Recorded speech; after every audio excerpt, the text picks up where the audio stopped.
Number 7 है नाम है लिटर बाय लिटर वन वॉक्स फॉर एमसीक्यूज। तो शुरू करते हैं इसको।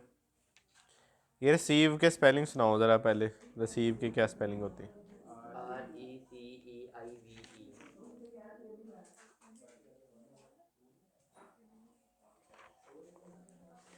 वैसे ये जितनी इससे मिलते जुलते लफ्ज़ है ना उसमें CIE आता है। सिर्फ रिसीव ही वही वर्ड है जिसमें CEI आता है। जैसे स्पीशीज़ वर्ड है ना तो SPECIE होता है, ठीक है। लेकिन सिर्फ रिसीव वो वर्ड है जिसमें CEI आता है। समझ आइए इसकी जो कहना चाह रहा हूँ। CIE जो है ना बाकियों में आता है लेकिन सिर्फ रिसीव के अंदर CEI आता है। ये MD कैट का पॉइंट याद है मुझे। अच्छा, टू एक्सेल इसका मतलब बताना है high, to do extremely well, exalted या फिर इजी। क्या? To excel, I am prepare to excel and make it much further in years to come. ये आगे लंबी लाइन। भाई सुनाओ। तो इसका टू एक्सेल का क्या हो सकता है? High, to do extremely well, exalted या फिर इजी। क्या हो सकता है? Easy. It is not that easy. क्या आप इसको इजी कह लो?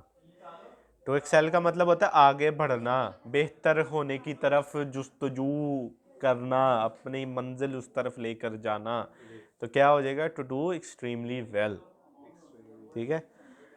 The developing positive outlook has given the author the motivation he needs to become क्या फेमस, वेल्दी या सक्सेसफुल।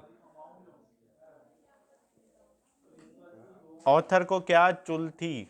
कामयाब होने की, मशहूर होने की या अमीर होने की? मशहूर होने की। अपनी बातें नहीं करो, सक्सेसफुल, ठीक है। तो he needs to become successful. क्या ज़रूरत थी उसको? हाँ जी। आगे है मोटिवेशन। तो मोटिवेशन का क्या मतलब है? मूवमेंट, इंस्पायरेशन, इन्वेंशन या अफेक्शन। क्या होगा? इंस्पायरेशन। और रेस्पिरेशन नहीं खोते इंसान। रेस्पिरेशन, सेलुलर रेस्पिरेशन वो दूसरा अमल है। Inspiration. A long bumpy ride. तो इसका क्या मतलब हो सकता है? Easy time, challenging time, layer time या वर्किंग टाइम। क्या हो सकता है? चैलेंजिंग टाइम, ठीक है।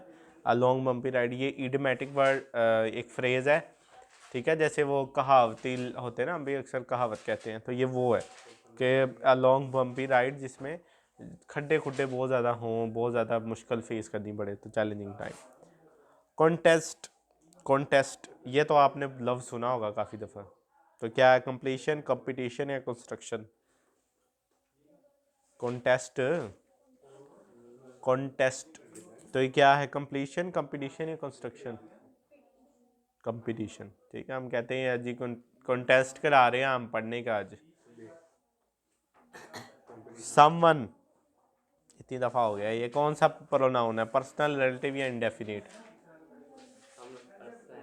इंडेफिनिट। किसी का पता चल रहा है समवन के अंदर किसकी बात हो रही है? तो फिर इंडेफिनिट हो गए। Alia has not dash in an airplane before. तो Alia has not flown, fly या फ्लाइंग या फ्लू। हैज़ नॉट क्या आएगा? Fly, flew, flying, flown.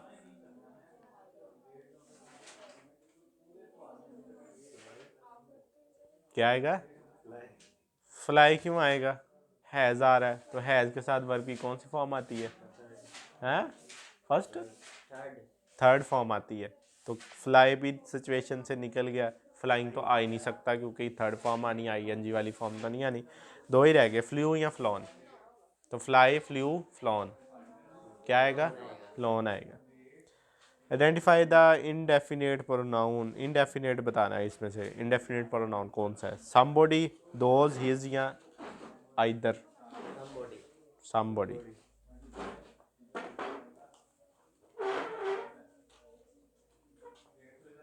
This person ये कौन सा प्रोनाउन है? डिमॉन्स्ट्रेटिव प्रोनाउन, डेफिनेट प्रोनाउन या फिर रिफ्लेक्सिव प्रोनाउन? क्या है, कौन सा है? डिमॉन्स्ट्रेटिव प्रोनाउन, डेफिनेट प्रोनाउन या रिफ्लेक्सिव? हाँ जी, ठीक है, इशारे की बात हो रही है। This person is the criminal. आगे है जी हमारे पास translation paragraph. In order to gain an understanding of independence and responsibility. वाह जी वाह, ये लाइन खसूसन आप लोगों के लिए। खुद मुख्तारी और ज़िम्मेदारी की फ़हम और फरासत हासिल करने के लिए I held several summer jobs in preceding 2 years। मैंने गुज़श्ता या गुज़रे हुए 2 सालों में मौसम गर्मा में कई मुलाजमतें की या कई काम किए।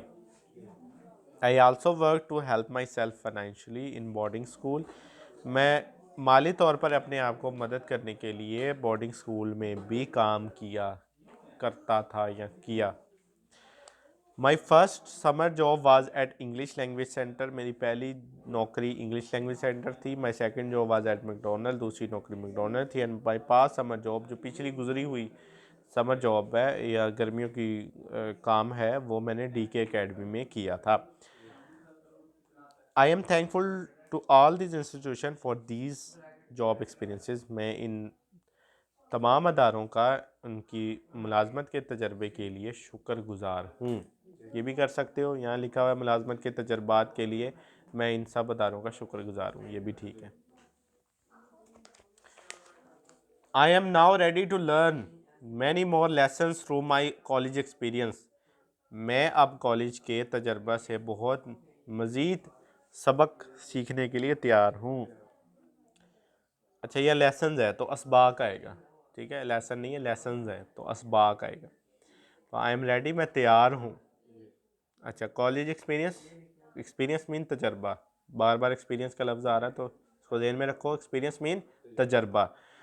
तो मैं कॉलेज की ज़िंदगी के तजर्बे से मज़ीद असबाक सीखने के लिए तैयार हूँ।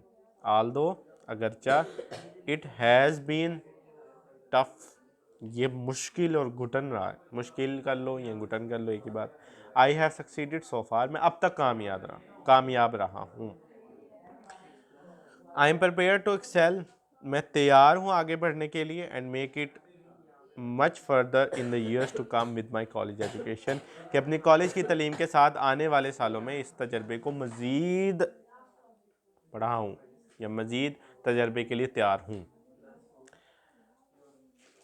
This developing positive outlook has given me the motivation that I need to become successful।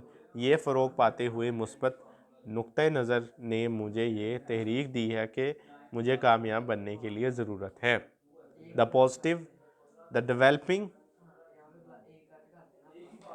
Developing positive outlook के फ़रोग पाने, बेहतर होने के लिए, डेवलपिंग मतलब फ़रोग पाना या बेहतर होना, तो बेहतर होने के लिए पॉजिटिव मतलब मुस्बत, आउटलुक मतलब नुक्ता नज़र। तो मुस्बत होने, फ़रोग पाने के लिए मुस्बत नुक्ता नज़र ने मुझे has given me the motivation. Motivation का पहले हो चुका, क्या है?